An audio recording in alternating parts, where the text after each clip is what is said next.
Hello, everyone. Welcome back to today's story.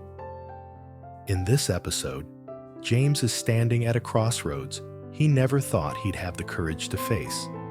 He's been back in Vietnam for a week, cooking dinner for Nai, playing the perfect uncle. For years, James has been running, convinced that distance would keep Diep and Nai safe, that his absence was somehow protection. But tonight is different. Tonight, James makes a decision that terrifies him more than anything he's ever faced. He's staying. No more flights. No more excuses.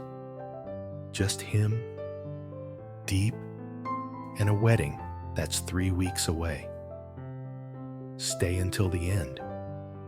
Because this transformation is raw, emotional, and beautifully honest. And don't forget to subscribe to help us reach 10,000 subscribers. Your support means the world to us. Small dinner table. 3 chipped bowls lined up side by side. Nai's picking out this burnt piece of egg and dropping it onto James's plate, grinning with rice still stuck to her cheek. "Uncle, you cook like you're working at a 5-star restaurant." James just smiles at that, reaches over and ruffles her hair real gentle. Outside on the porch, that old neon sign's flickering on and off, casting these weird shadows through the window.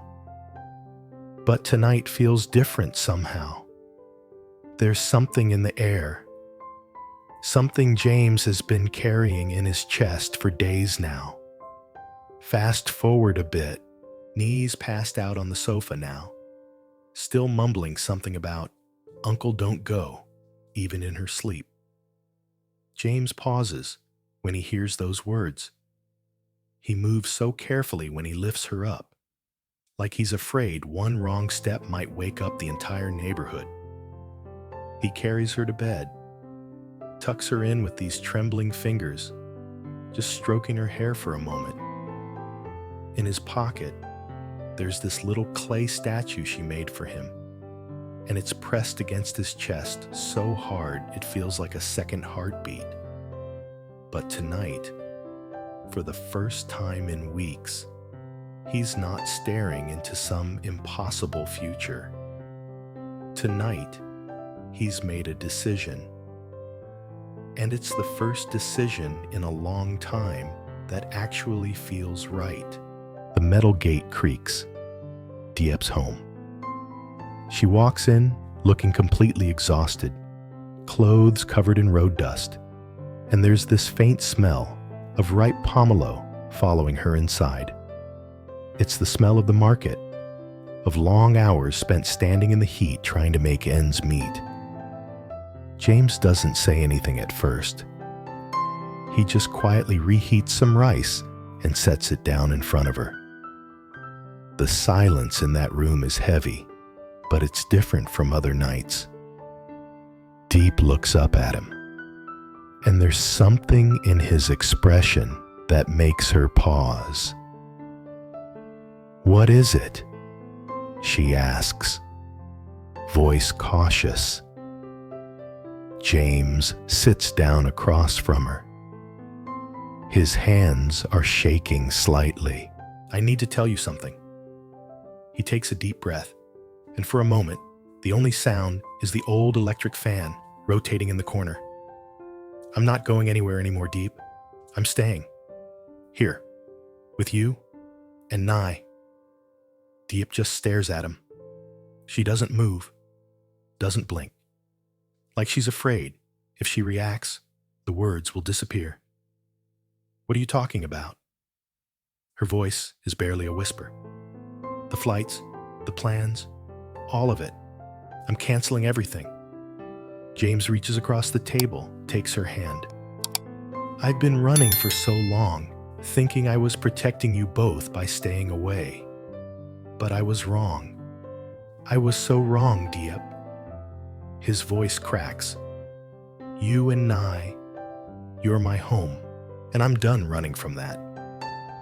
A tear rolls down Diep's cheek, but she's still frozen, like she can't quite believe what she's hearing. James, you can't just... What about everything you said? About it being dangerous? About needing to leave? I'll figure it out. We'll figure it out together. James squeezes her hand tighter. I'm tired of making decisions alone. I'm tired of protecting you by pushing you away. If there's danger, we face it as a family, because that's what we are, aren't we? A family. Diep's shoulders start shaking, and suddenly she's crying, really crying. But it's different from all those other nights.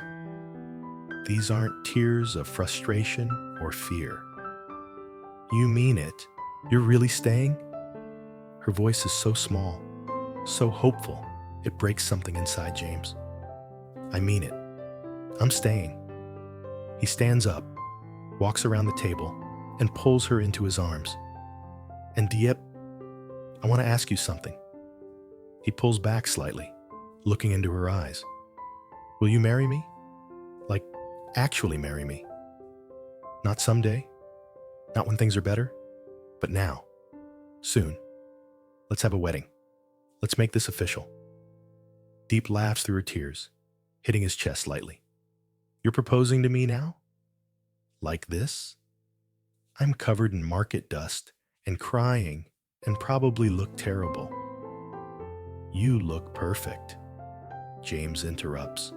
You always look perfect to me. He reaches into his pocket, pulls out a small box. It's not fancy, probably from some local jewelry shop, but when he opens it, there's a simple gold ring inside. I bought this 3 days ago. I've been carrying it around, trying to find the right moment, but I realized there's no perfect moment. There's just us, right now, in this kitchen, with the flickering light and your daughter sleeping in the next room. And that's perfect enough for me. Diep takes the ring with trembling fingers. She slides it onto her finger, and it fits perfectly. Yes, she whispers. Yes, of course yes. She pulls him close again, and they stand there in the middle of that small kitchen, holding each other like they're the only two people in the world. After a long moment, Diep pulls back, wiping her tears. We need to tell Nye. She's going to lose her mind. She laughs, this bright, genuine laugh that James hasn't heard in months. And we need to plan everything. The ceremony, the guests, where we'll even have it.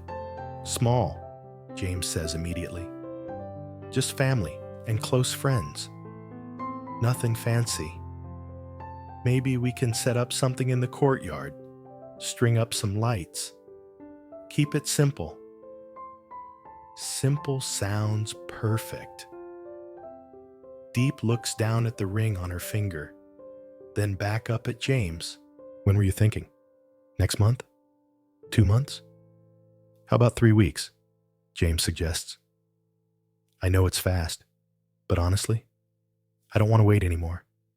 I've wasted enough time already. Diep considers this, then nods slowly. 3 weeks. Okay, that gives us time to get everything ready, but not so much time that I start overthinking everything. She pauses. My mother is going to have so many opinions. Let her have opinions. This is our wedding. James grins. Besides, Nee's opinion is the only one that really matters. If she approves, we're good. As if on cue, there's a small sound from the bedroom doorway.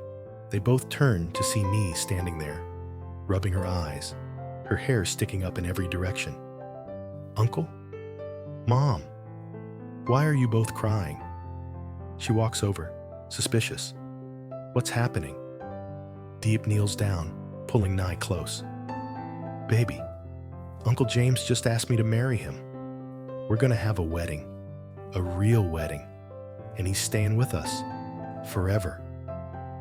Nee's eyes go wide. For a moment, she just processes this information.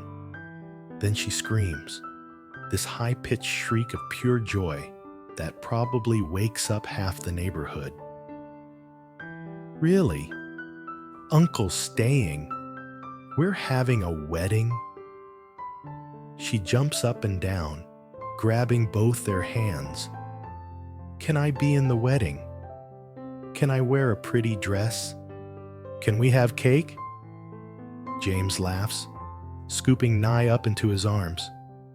Yes to all of that. You can wear the prettiest dress we can find. And we'll have so much cake you'll probably get a stomachache. Nye squeals again, wrapping her arms around his neck so tight he can barely breathe. But he doesn't mind. Not even a little bit. The next morning comes fast. Sunlight streams through the window, and the house is buzzing with this new energy. Diep's already up, making lists on scraps of paper scattered across the kitchen table. Guest lists, food menus, things they need to buy. Nie's sitting next to her, drawing pictures of what she thinks the wedding should look like. There are flowers everywhere in her drawings, and what appears to be a unicorn, though James isn't sure how they're going to manage that part. Okay, so I called my mother, Diep says, looking up as James walks in. She cried for 10 minutes straight, then started listing every single person from the extended family we need to invite. I had to tell her 3 times that we're keeping it small. She sighs, but she's smiling. She wants to meet you properly, like sit down and have a real conversation. She's coming over tomorrow. James feels his stomach drop slightly. Tomorrow? That's soon. You're marrying her daughter in 3 weeks, James. Soon is relative at this point. Diep grins at his expression. Don't worry, she'll love you. Probably. Maybe. Okay, she's going to grill you, but that's how she shows affection. Nye pipes up without looking away from her drawing. Grandma's scary, but she makes really good spring rolls, so it evens out. The day passes in this whirlwind of planning. They walk down to the market together, the 3 of them, looking at fabrics for decorations. Diep knows every vendor, stops to chat with each one, and word spreads fast. Getting married. About time. One older woman shouts, slapping James on the back so hard he nearly stumbles. This one's been waiting for you long enough. Another vendor insists on giving them a discount on flowers, winking at Diep. For luck, she says. By afternoon, they're sitting at a small cafe, drinks sweating in the heat, going over numbers. We can't spend too much, Diep says practically. The business is doing okay, but we need to be smart about this. I have some savings, James offers. Not a lot, but enough to help cover things. And honestly, I don't care if we have fancy decorations or expensive food. I just want to marry you. Diep reaches across the table, lacing her fingers through his. I know, but I also want it to be special. For Nye, for us, something we'll remember. She pauses. My friend's brother has a small garden restaurant. It's nothing fancy, but it's beautiful. Lots of trees, string lights already set up. Maybe we could ask about renting it for an evening. That sounds perfect. James squeezes her hand. Let's go look at it. The garden restaurant turns out to be even better than Diep described. It's tucked away down a narrow alley, easy to miss if you don't know it's there. But once you step inside, It opens up into this green space with trees overhead, lanterns hanging from branches, wooden tables scattered around. The owner, a man named Hai, recognizes Diep immediately and hugs her. "I heard the news already," he laughs. "This neighborhood, word travels faster than motorbikes." When they ask about renting the space, Hai waves them off. "For you, consider it a wedding gift. Just cover the cost of food and drinks, and we'll handle the rest. My wife loves weddings. She'll probably take over all the decorating anyway." Diep tears up again. She's been crying a lot these past 24 hours, but they're good tears.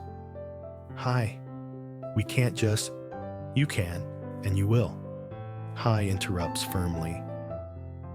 "Your family helped mine when we first opened this place. Let us do this for you."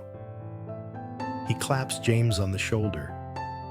"Welcome to the neighborhood. Officially, you're stuck with all of us now."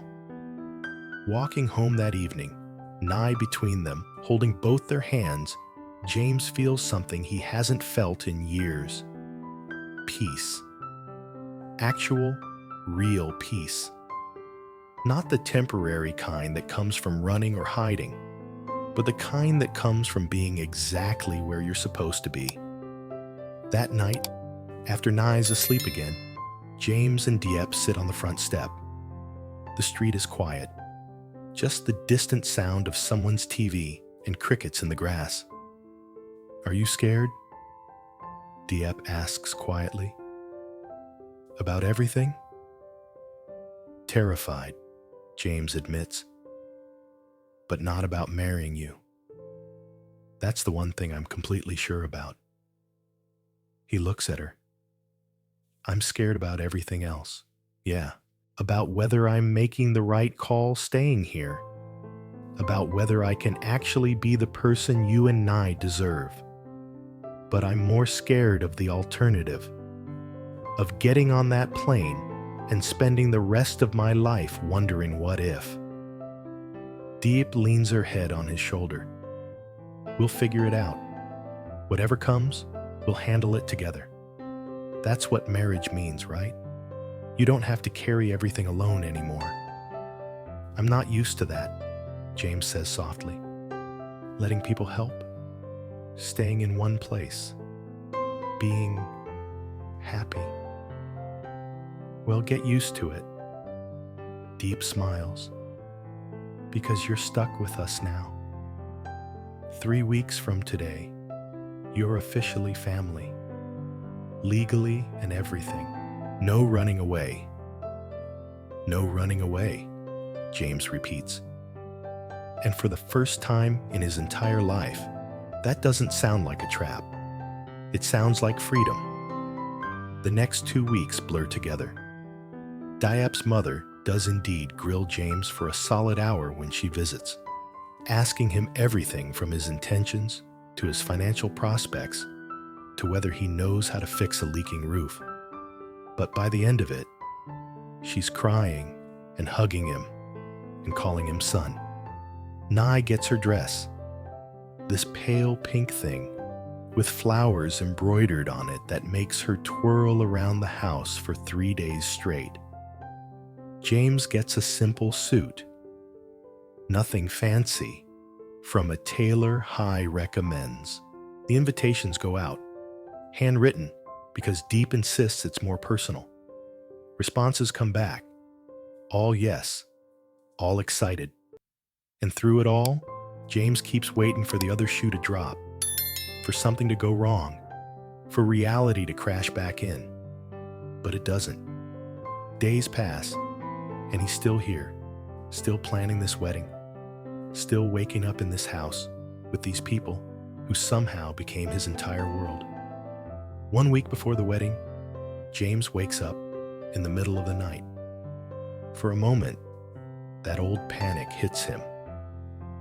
The urge to pack a bag and disappear. But then he hears Nye's soft breathing from the next room. sees Diep sleeping peacefully beside him, and the panic fades. He gets up quietly, walks to the kitchen, and looks at the calendar on the wall. 7 days. 7 days until he marries the woman he loves. 7 days until he officially becomes part of this family. He touches the little clay statue Nee made, now sitting on the shelf next to a photo of the three of them. "You okay?" Diep's voice makes him turn. She's standing in the doorway, hair messy, one of his old shirts hanging off her shoulder. "Yeah," James says, and he means it. "I'm okay. I'm really, actually okay." She walks over, wraps her arms around him from behind. "Good. Because we've got a wedding to finish planning, and your future mother-in-law is coming over tomorrow to discuss seating arrangements, so you'd better rest up." James laughs, turning to kiss her forehead. "Bring it on. I'm ready." And the thing is, he actually is.